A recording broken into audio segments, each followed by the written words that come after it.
Welcome to Beverly Unitarian Church. I'm the Reverend David Schwartz, minister here at Beverly Unitarian, and it's a pleasure to gather with you in online worship this morning. We are a Unitarian Universalist congregation. We are a community of children and youth and adults. We are people of many races and many beliefs and many identities. We're a people of different genders, of different sexual orientations, and abilities and educations and life experiences and traditions.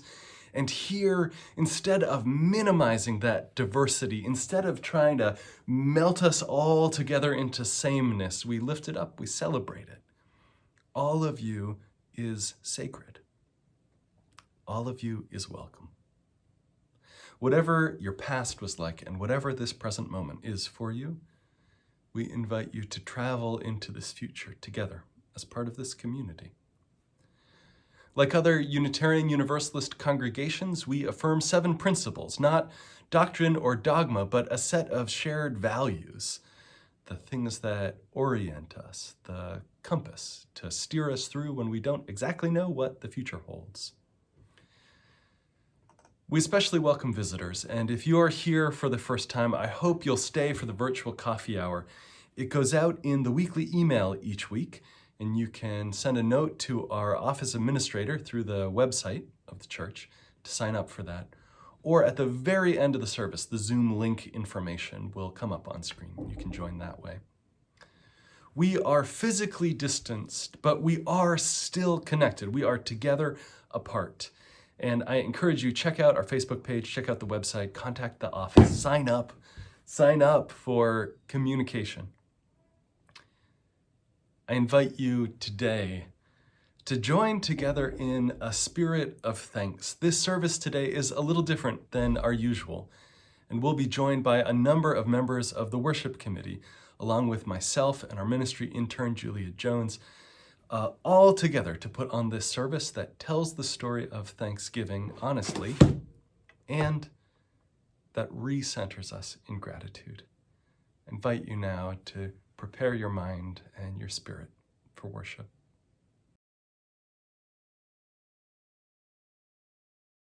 We gather together in joyful thanksgiving, acclaiming creation whose bounty we share. Both sorrow and gladness we find now in our living. We sing a hymn of praise to the life that we bear. We gather together to join in the journey, confirming, committing our passage to be our true affirmation in joy and tribulation. When bound to human care and toil, then we are free.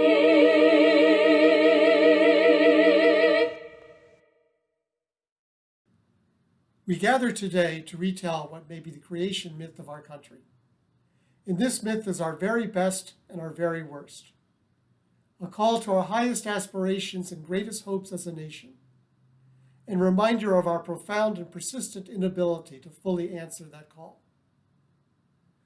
2.5 millennia ago, the Greek statesman Solon said, "Myth is not about something that has never happened. It is about something that happens over and over again." What became the founding myth of this country expresses its best and its worst, a boldness, a spirit of hope and expectation, an aspiration to freedom from tyranny, a spirit of care for the common good, and a wish to say we before I. And yet in this very same founding instant of colonization, we find theft and violence and hate. It's a story not just of gratitude, but of the erasure of a whole people. It's the story of a ruthlessly narrow definition of who we includes. We tell the story because all of it, the best and the worst, is still happening over and over again. But to tell the story is only part of why we are here. Equally important, we are here to give thanks. We are here to bear a witness to gratitude with words and song and prayer, with good fellowship and hospitality. We remember those who were the native people of this land, who offered life-saving hospitality to the stranger. We remember those who came to this land as colonizers, who endured great hardships and gathered together after the first harvest to offer praise and thanksgiving as the appropriate response for this improbable gift of life. The essence of this Thanksgiving story is universal. In a day of uncertainty and despair, they had hope. In a time of great suffering and death, they had life. In a time of famine, they had thanks. So may it be for us. Even as our bodies are renewed at this Thanksgiving table, may our spirits find renewal in giving thanks. We are here, as they gathered in 1621, giving thanks for the improbable gift of our own lives and of our shared life. In the 13th century, the mystic Meister Eckhart said, "If the only prayer you ever say in your entire life is thank you, it will be enough." We light our chalice this morning, saying thank you.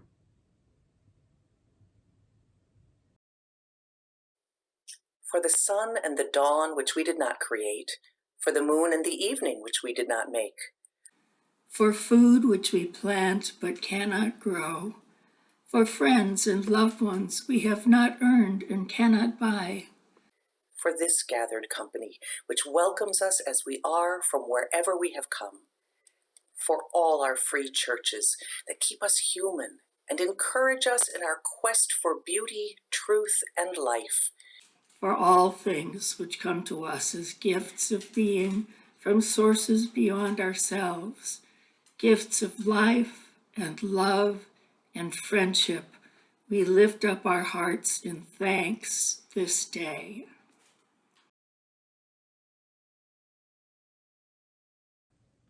Friends, will you join me in the words of our covenant? Love is the spirit of this church, and service its law.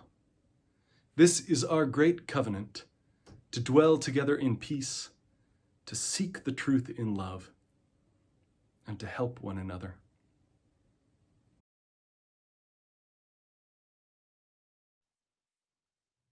Together, let's enter a time of prayer and meditation.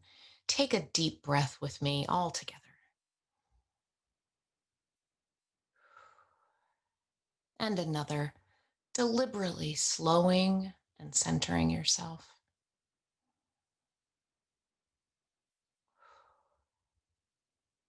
Our words for meditation are the poem The Story Wheel by U.S. Poet Laureate and Muskogee Creek Nation member Joy Harjo.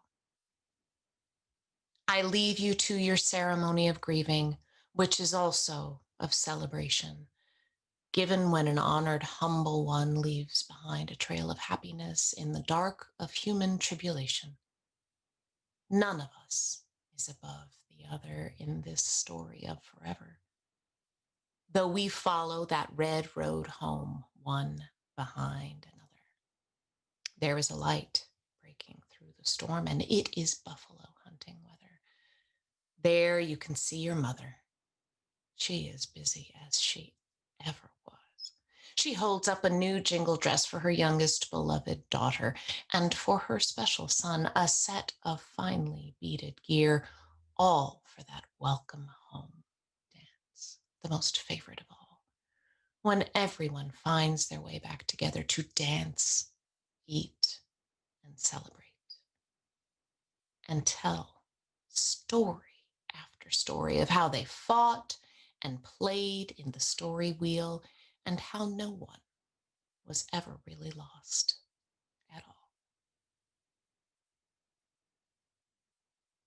we gather in a spirit of hope and of prayer. In this Indigenous Peoples Month, may we seek the truth of our nation's history with curiosity and courage. May that truth soften our hearts, turning our will toward justice making. In a time of abundance for many, we pray for those who do not have enough. May we share what we have generously. In these times of public thanksgiving, may we have an inner and authentic gratitude. In a season of compulsory joy, may we be granted solace for our laments, those laments private, those laments public. In a time of gathering, may we be comforted in our grief, grief for things that have been, grief for things never to be. In a time of requisite togetherness, may we be comforted when our loneliness visits our heart. We gather as a people, always coming home to ourselves and to each other. This community sees joy and sorrow and shares it with one another. We each hold one another no less unique for being united. Share a joy or sorrow in the chat, remembering it is public, or just type I as if you were holding up two fingers to light a candle in silence.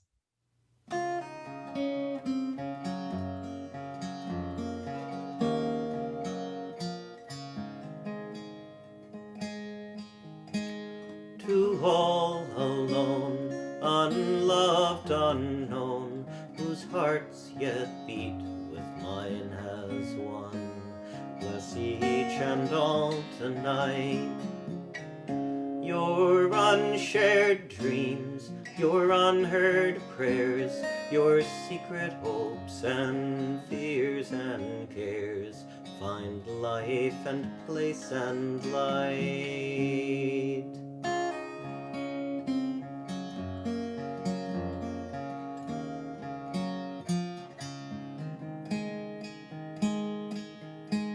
There's not enough of love to lose, there's not enough of joy to choose, yet all deserve life's best. Life is so brief, and grief so strong, and joy so short, and tears so long. Let each and all be blessed.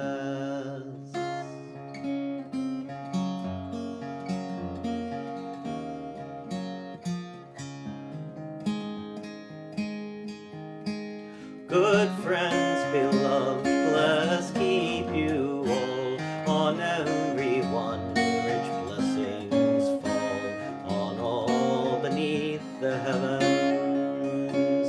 Your eyes from tears, your hearts from pain, your homes with joy, your stores with gain. May peace to all be given.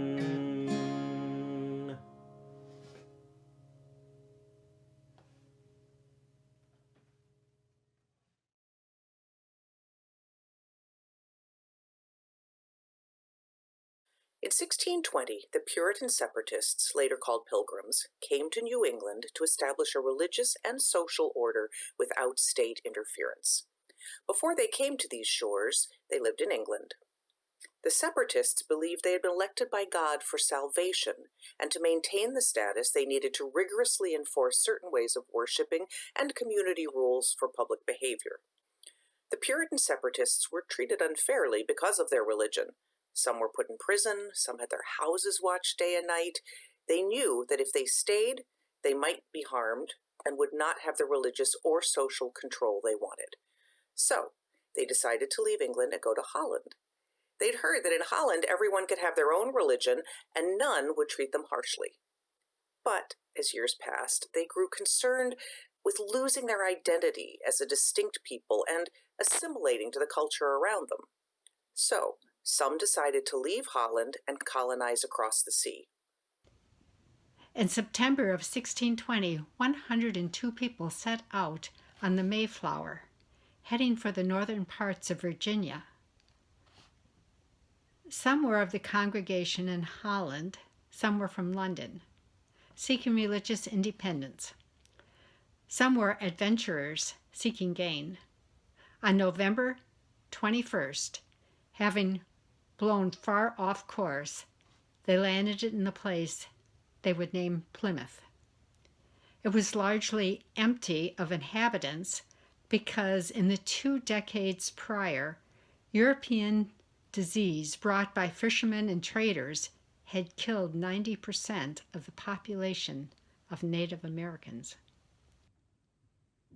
The colonists established government and the Mayflower Compact, an affirmation that they were bound together in community by covenant, that they were a community by virtue of the promises they had made to each other about how they would be together.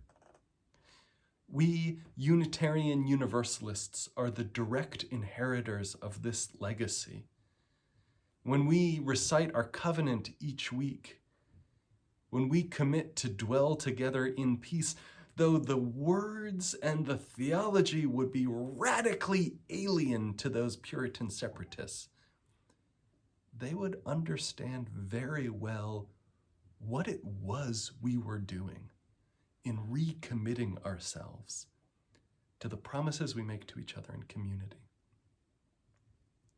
We are inheritors of their legacy, a congregational polity, a church governance that recognizes no higher church authority than the congregation itself, in which the minister and the teacher were elected by the members. This is still the way we do it.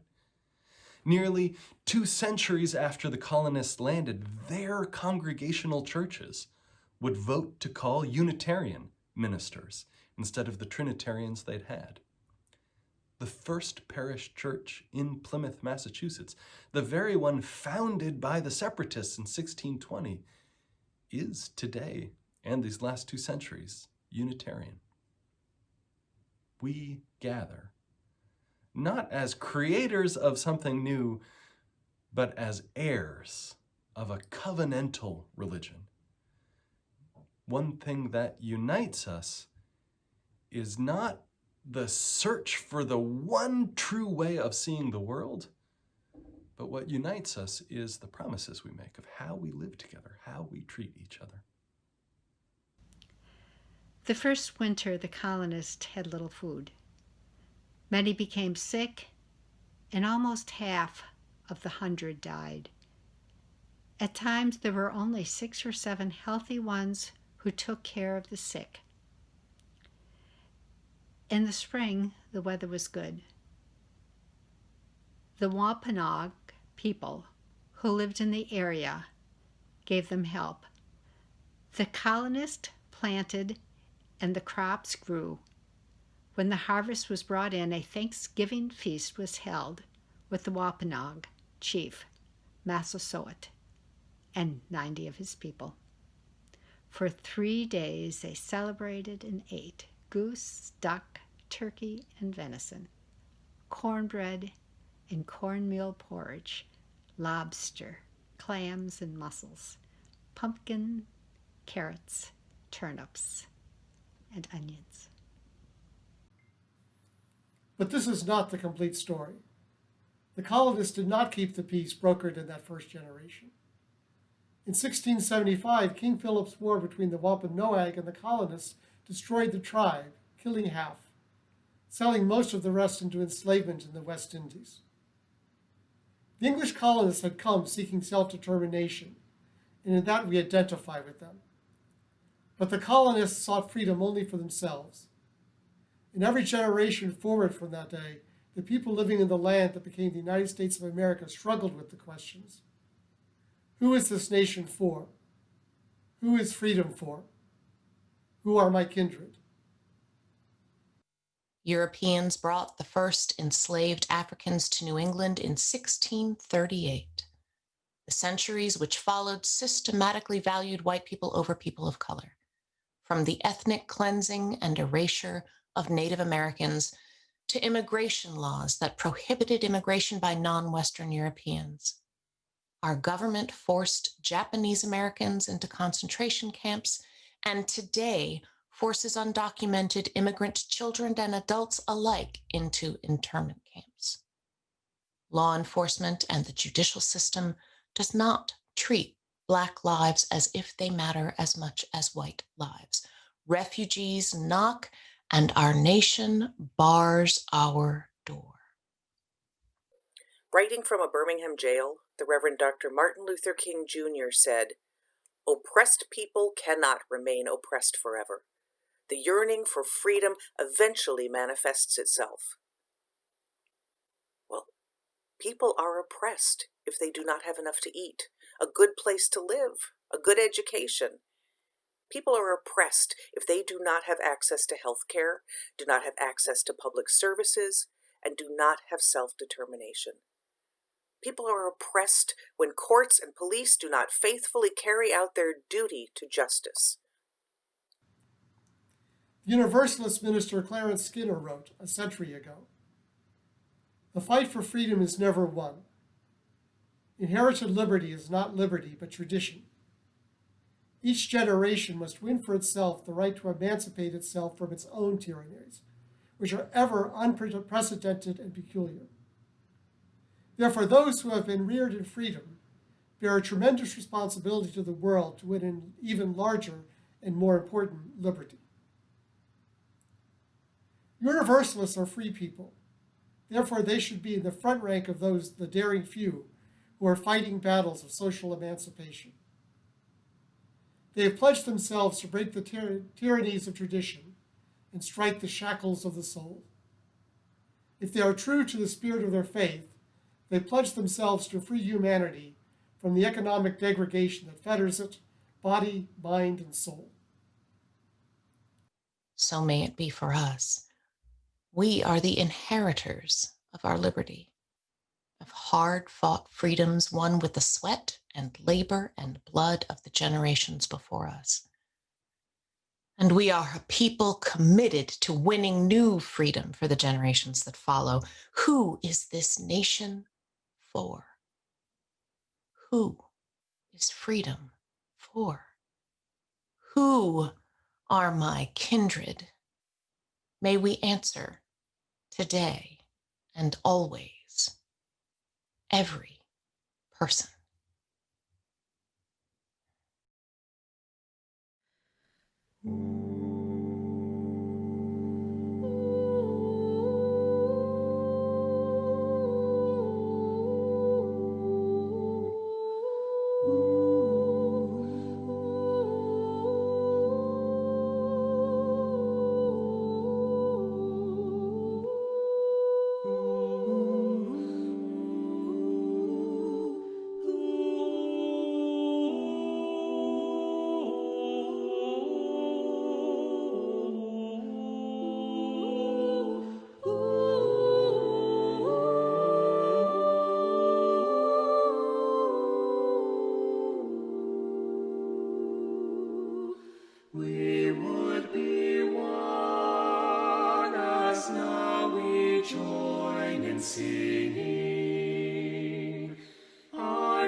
It has been said that religion is primarily an affair of gratitude.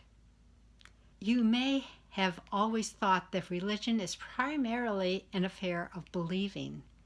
And if you were not sure how a person goes about believing, you may have thought you were not a religious person.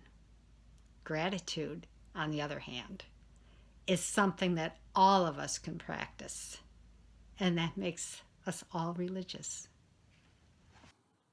Whatever one's beliefs about faith and grace, gratitude is basic. Like hope, trust, and love, gratitude is both a feeling and a spiritual practice. Though we may have little control over our immediate feelings, we can decide to cultivate the ground in which those feelings thrive. We are taught as soon as we can speak to say thank you when we are helped or given something. A young person who doesn't say thank you convincingly is considered spoiled, and an older person who does not have this habit is considered arrogant. Why? Words of thanks signal acknowledgement of another's part in benefiting our lives. Thank you adds a human connection.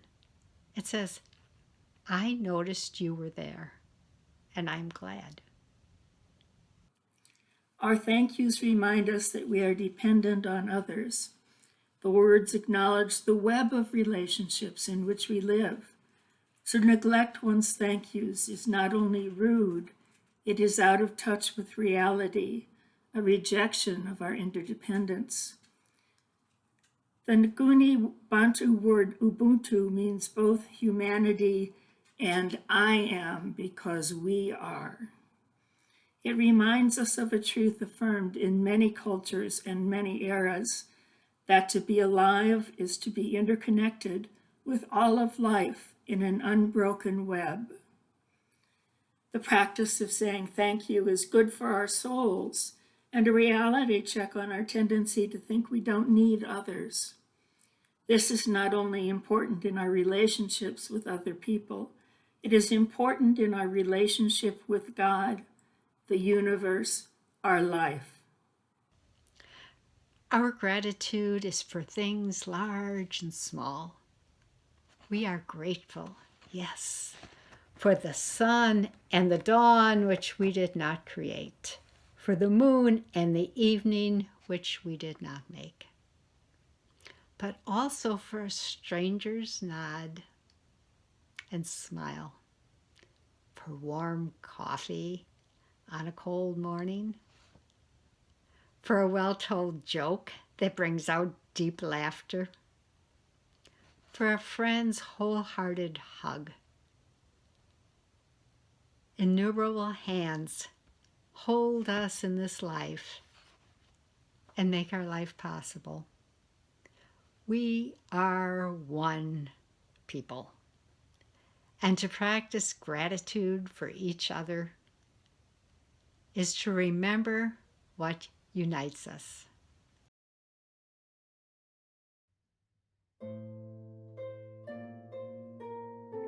Can you say hi? Say hi. Today we're going to talk about what we're thankful for. Are you thankful for birthdays? How old are you? 2? Are you 2? Yeah. Are we thankful for cats? How many cats do you have? 2. There's a theme. Are we thankful for our community? Can we give everybody a big hug?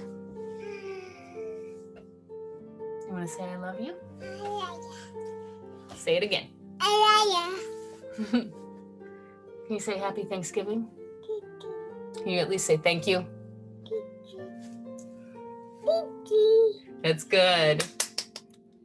I'm grateful for skating because I can lose myself in it and it keeps me occupied and it's really fun. Yeah. Hi everyone, Anna, Sage, and Suzanne here. we've got lots to be grateful for this year. What are we grateful for, Suzanne?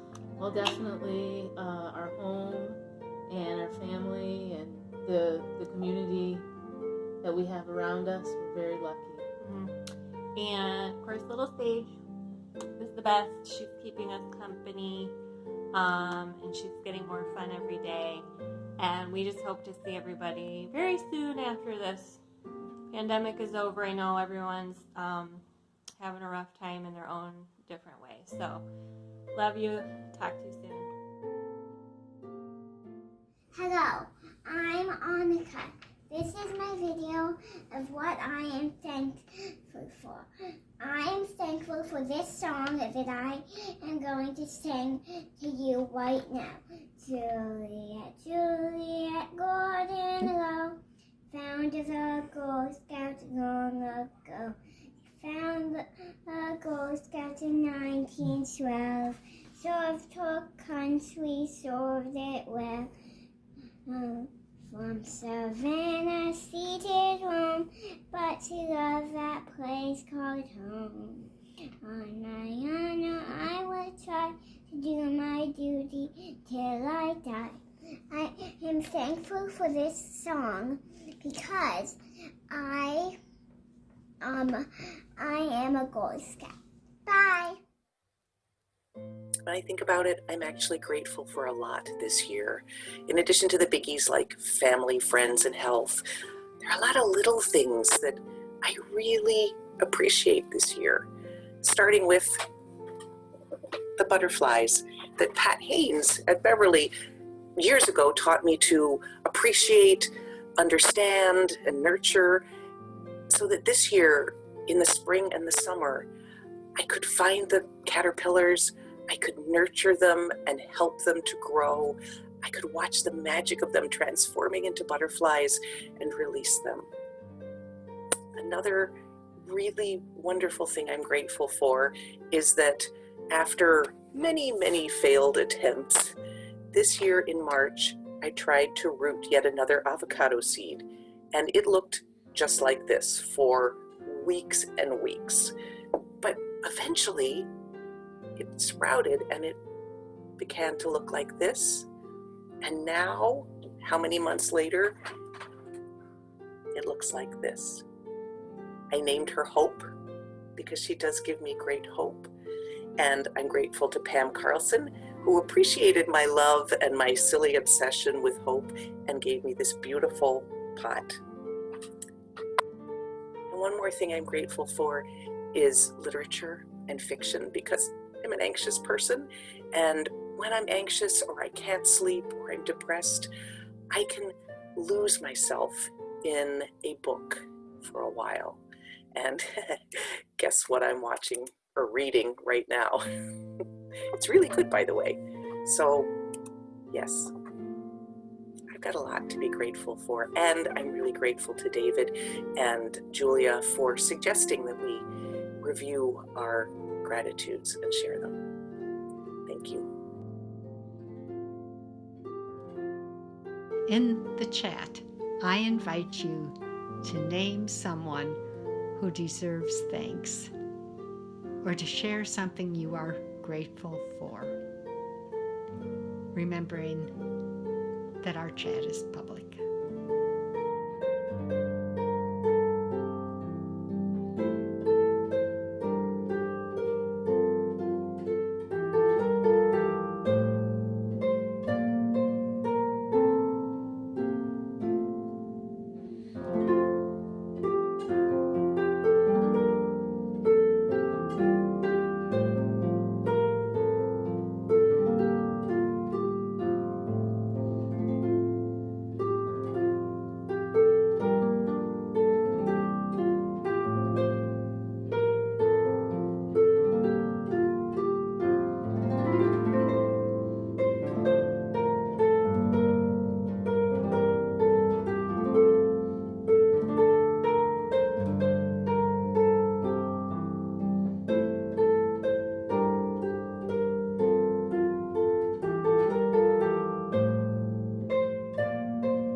We come from many families, each with its own particular history and traditions of Thanksgiving, each with its own particular food and rituals and customs, many handed down from generation to generation. We eat turkey and cranberries, cornbread and pumpkin. They are evocative of the New World foods eaten by the colonists and popularized in the 1860s when Thanksgiving was established as a national holiday to promote unity in a time of war. Breaking bread together has long been a sign of hospitality, friendship, and goodwill. In the Christian tradition, the disciples broke bread together during a Passover meal, remembering an escape to freedom on the eve of a crucifixion, when yet another imperial ruling power asserted its dominion through violence. They broke bread together in the depth of their grief and fear, asserting, promising, committing that the forces of empire, violence, and evil would not extinguish the forces of love, of life, and of liberation. One of the meanings of the word communion is united in a common fellowship, becoming one out of many, remembering what unites us and that our unity requires neither uniformity nor unanimity. In any other year, the altar at the front of our worship space would have baskets of bread and crackers. We'd pass them among ourselves in ritual and remembrance. Our congregation practices a free and open communion. We would invite everyone to participate without reservation. This ritual connects us in ways that we can only begin to know through years and centuries, to all the people who have looked into each other's eyes across the table through the years, to the earth and the cycle of life. "Do this in memory of me," said Jesus. And in our tradition, we understand him to be asking us not to remember him as a God, but to remember the heart of his message, which did not die and cannot die. That love persists among the gratitude and the grief of our ordinary days. That our broken-hearted humanity is not our weakness, but our strength and our liberation. Though we cannot gather in person, and the baskets cannot pass from hand to hand, though you can't hold that piece of bread in your hand or taste it together on your lips, nonetheless we remember that we are whole in our brokenness. Nonetheless, we remember that we are each held in a larger love that does not let us go.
We are grateful for the many hands that bring bread to our tables, especially those agricultural workers, migrants, and immigrants fighting for just wages and fair treatment.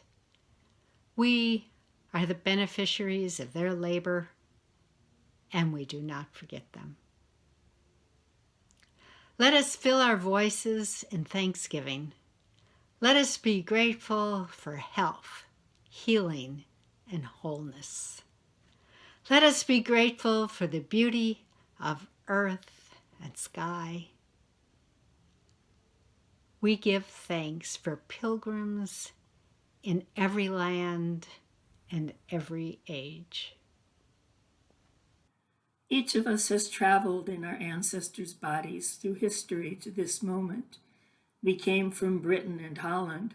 We came from the tenements and ghettos of Europe. We came out from the enslavement of American plantations. We came as immigrants from the global South, from Africa, from Asia, and the Pacific. We came from these places tired, doubtful, weak and fighting, determined and hopeful. We came here in hope of a better life, and we came enslaved, hoping nonetheless that there would be a life for our children's children. We give thanks for pilgrims in every land and at every age. The fact of our bodies here today, and of our laws and freedoms, and of the joys and commandments of our hearts, our sciences, our kindness, and our lore. These are the gift of countless faithful generations. A great and unseen host attends us. People in every land and every age who dreamed a better world for themselves and their children, just as we do. We give thanks for pilgrims in every land and every age. We celebrate the stories of our ancestors. They inspire our own paths. Decades and centuries later, we continue to seek the promise of new life. We are a people who believe in the unfulfilled hope of justice for all. We continue our journey toward freedom. We continue to struggle for laws that are fair and a peace that is not merely the absence of violence, but the presence of justice. In every generation, new tyrannies arise to enslave us. In every generation, the meaning of freedom grows broader. We give thanks for pilgrims in every land and every age. We are called by the first principles of this country to participate in an emancipation which is ongoing, which is political, which is legal, which is economic, and which is a personal emancipation of our own heart and spirit. We are called not only to transform the world, but to transform ourselves. We retell this myth of Thanksgiving because it is still happening, the best of it and the worst of it. The aspirations to our highest values and the reality of our failures is true in the world outside your doors and is true in our own hearts. And so we remember all of that complicated reality to re-chart ourselves toward the future. May our faith and hope and love keep us strong and be the thread that we follow through the maze of this world. May we celebrate the gifts we each bring from our unique histories. And may we treasure the common threads and the covenant that binds us together. We give thanks for pilgrims in every land and every age. We are thankful for the love of friends and the love which unites us as one human family. Innumerable hands have brought us to this moment. May we remember them with thanksgiving. Innumerable people, known and unknown, remembered and forgotten, support our lives today. May we remember them with thanksgiving. If we say only one prayer in this life, let it be,